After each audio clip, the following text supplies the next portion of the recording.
TV 45 news. NTR జిల్లా బీభత్సం సృష్టించిన దొంగలు, అడలెత్తిపోతున్న ప్రజానికం.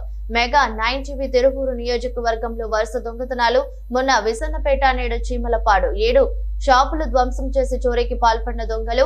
భయాందోళనలో పల్లె పట్టణ ప్రజలు. పరిస్థితి ఏంటి అంటూ ప్రజల ఆందోళన. దీనికి అడ్డుకట్ట వేసే వాళ్ళు లేరా అంటూ ఆందోళన చెందిన ప్రజానికం. షాపుల్లో నగదు మరియు ఒక ల్యాప్టాప్ మిస్ అయినట్టుగా తెలుస్తోంది. రానున్న సంక్రాంతి సెలవులకి ఊర్లో వెళ్లాలంటే అదిరిపోతున్న పట్టణ ప్రజలు.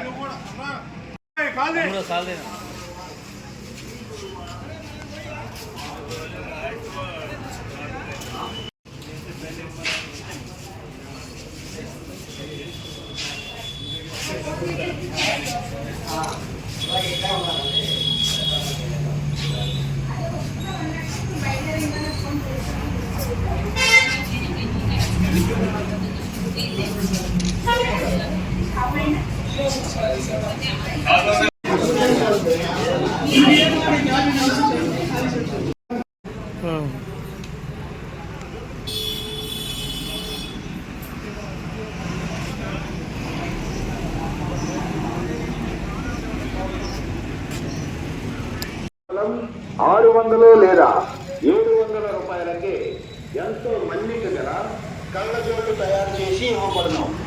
అదేవిధంగా కంటిలో విషయాలు ఉన్న వారికి